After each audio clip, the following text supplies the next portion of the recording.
Dear students, आज हम BCom part first में हमारा जो सब्जेक्ट है economic administration and financial management, जिसमें हमारा फर्स्ट पेपर है, जिसमें आज का हमारा जो टॉपिक है वो है पॉवर्टी इन इंडिया, यानी भारत में गरीबी। सबसे पहले हम द कॉन्सेप्ट ऑफ पॉवर्टी लेंगे, यानी गरीबी की क्या धारणा है। उसके बाद में डेफिनेशन ऑफ पॉवर्टी लेंगे, यानी गरीबी की परिभाषा। सबसे पहले इंट्रोडक्शन में, जैसा कि आपको मालूम है, भारत एक समृद्ध राष्ट्र है जहां निर्धन जनता बसती है। यह कथन भारत के योजनाबद्ध विकास के 67 वर्षों बाद भी सटीक एवं सही प्रतीत होता है। यद्यपि भारत की पंचवर्षीय योजनाएं इस लक्ष्य से प्रेरित रही है कि आर्थिक विकास का अधिकाधिक लाभ समाज के अपेक्षाकृत गरीब एवं पिछड़े वर्गों को मिले, गरीबी का निवारण किया जा सके। फिर भी आज भारत की लगभग 21.5% जनसंख्या गरीबी रेखा के नीचे जीवन यापन कर रही है। अगर हम भारतीय योजना आयोग के अनुसार 1980 के दशक की बात करें तो लगभग 31.7% करोड़ जनसंख्या गरीबी रेखा के नीचे थी, यानी कुल जनसंख्या का लगभग 48% भाग था। योजना आयोग के लकड़ावाला फार्मूला के अनुसार अगर 1999-2000 में गरीबी रेखा के नीचे जो जनसंख्या थी वो 26.1% रहने का अनुमान था, किंतु तेंदुलकर समिति के फार्मूले के अनुसार 2011-12 में भारत में 21.9% जनसंख्या गरीबी रेखा के नीचे होने का अनुमान लगाया गया है। सबसे पहले हम कॉन्सेप्ट में अगर बात करें गरीबी की, तो गरीबी का अभिप्राय उस सामाजिक अवस्था से है जिसमें समाज का एक तबका अपने जीवन की बुनियादी आवश्यकताओं से भी वंचित रहे और वे न्यूनतम जीवन स्तर से भी नीचे जीवन जिए। निर्धनता धारणा एक सापेक्षिक धारणा है जो अच्छे जीवन स्तर के मुकाबले निम्न जीवन के आधार पर गरीबी की कल्पना करती है।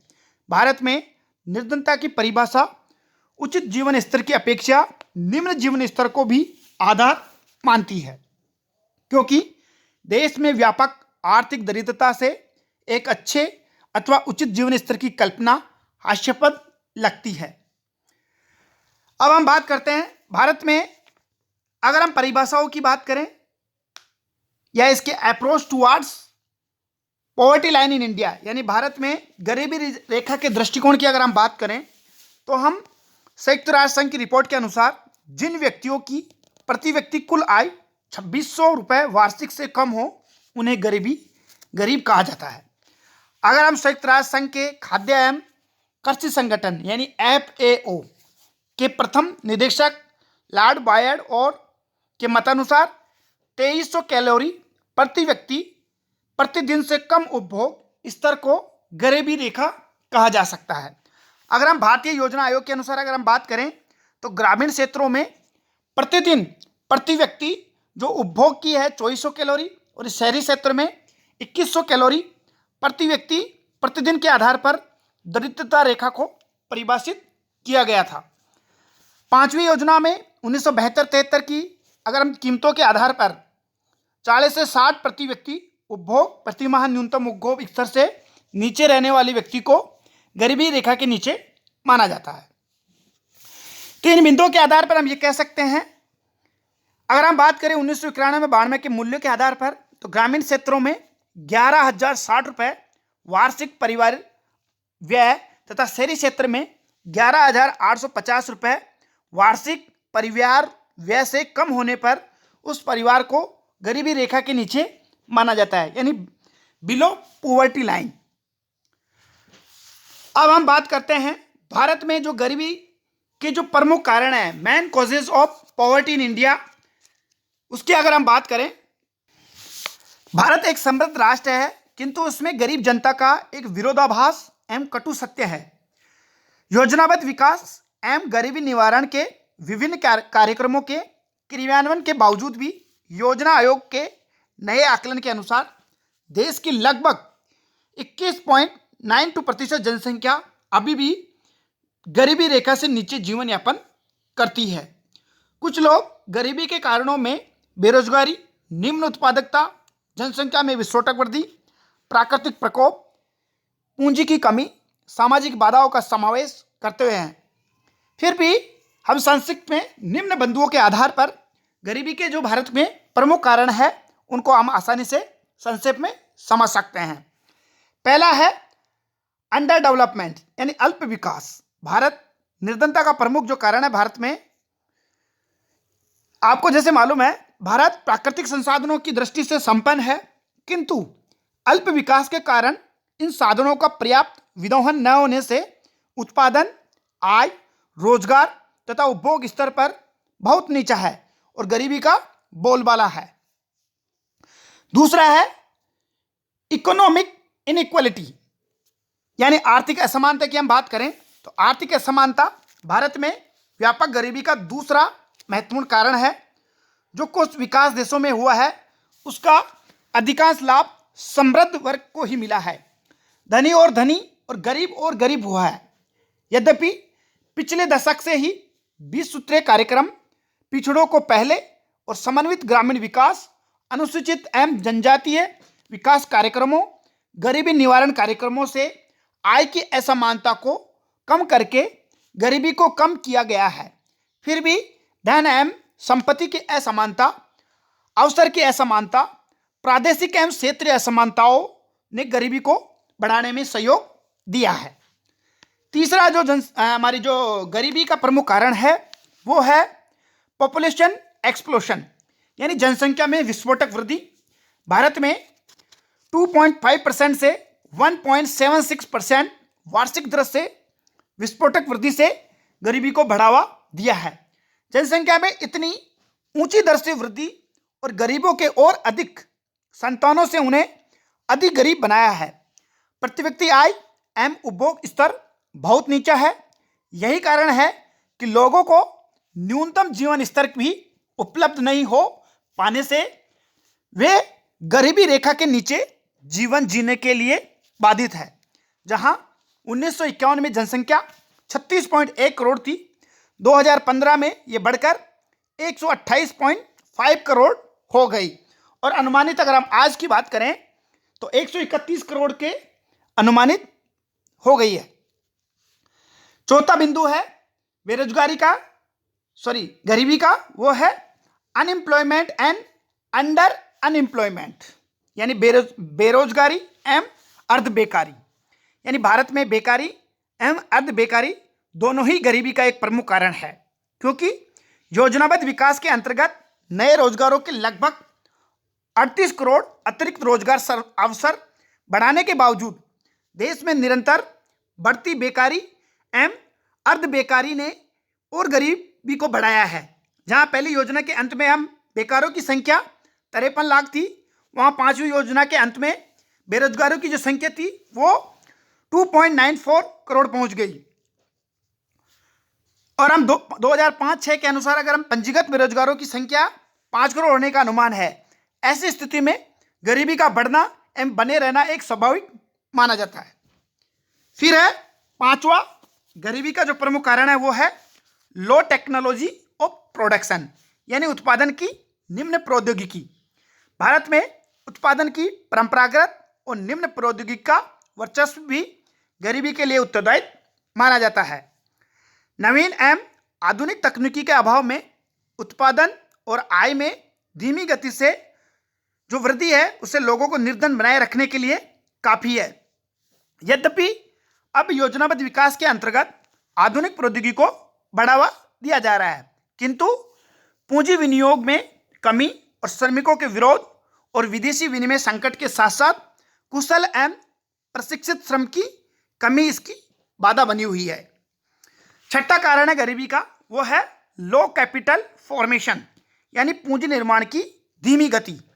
अगर हम बात करें हमारे देश में अल्प विकास के कारण जो कैपिटल फॉर्मेशन की जो गति है वो धीमी है और पूंजी के अभाव में देश में औद्योगिकरण तेजी से नहीं हो पा रहा है और न ही उत्पादन की जो नई टेक्नोलॉजी है, प्रौद्योगिकी है, उसको बल मिल पा रहा है। उत्पादन के नीचे स्तर, आय और रोजगार की कमी से बचतों को हतोत्साहित किया है और पूंजी निर्माण न होने से गरीबी पुख्ता हुई है। यद्यपि पिछले 3 दशकों में आर्थिक विकास ने पूंजी निर्माण की गति तेज की है। अगर हम ले 1950-51 में भारत में सकल पूंजी निर्माण की जो दर थी राष्ट्रीय आय का 8.7% थी, वह बढ़कर 2007-8 में 38.1% हो गई और 2014-15 में 34.2% रहने का अनुमान था। फिर भी गरीबी व्याप्त है। अगर हम देखें सातवां इसका जो नेचुरल क्लाइमेट्स एंड फेमिंग्स यानी प्राकृतिक प्रकोप एंड अकाल, भारतीय अर्थव्यवस्था मानसून पर निर्भर है या इसका हम जुआ कह सकते हैं। यह कथन अभी भी सत्य उतरता है। भारत की जो कृषि है प्रधान अर्थव्यवस्था और मानसून की जो अनिश्चितता है, पर्याप्त यानी अपर्याप्तता, अतिवृष्टि हो जाती है, अनावश्यक बाढ़ आ जाती है, भूचाल आ जाता है, प्राकृतिक प्रकोपों से जनसंख्या को पंगु और आश्रित बना रखा है। उनकी समृद्धि एवं गरीबी प्रकृति की कृपा पर है। यही कारण है कि भारत में ग्रामीण जनसंख्या की बढ़ती गरीबी में प्राकृतिक प्रकोप सबसे प्रमुख कारण बना हुआ है। फिर अगर हम गरीबी के 8वें मुख्य कारण की बात करें तो वो है low per capita income and consumption level, यानी प्रति व्यक्ति निम्न आय एवं निम्न उपभोग स्तर।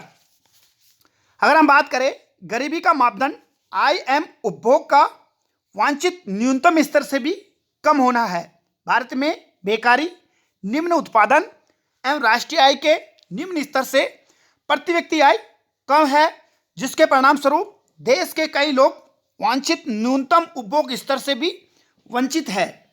यही कारण है कि जहां 1960-61 में लगभग 19 करोड़ व्यक्ति गरीबी रेखा के नीचे थे, वही 1980 में उनकी संख्या बढ़कर 31.7 करोड़ हो गई और 7वीं योजना के प्रारंभ में ये 27.3 करोड़ लोग गरीबी रेखा के नीचे माने गए थे। अभी भी लगभग 26.98 करोड़ लोग गरीबी रेखा के नीचे होने का अनुमान है।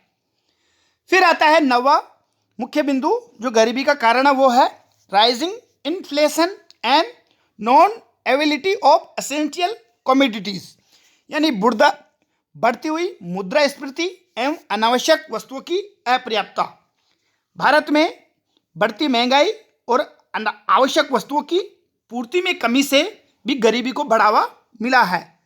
लोग अपनी सीमित आय से अपने वांछित न्यूनतम जीवन स्तर को भी पर्याप्त करने में असमर्थ रहते हैं।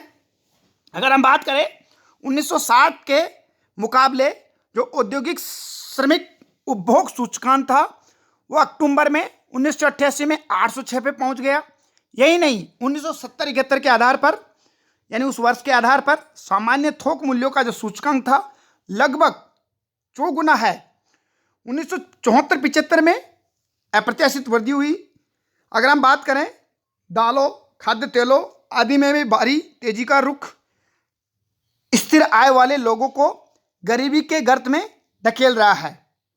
देश में खाद्य तेलों, दालों, शक्कर जैसी अनिवार्य वस्तुओं की उपलब्धता कम होने तथा इन वस्तुओं की कीमतों में अप्रत्याशित वृद्धि से जीवन स्तर में गिरावट आ रही है।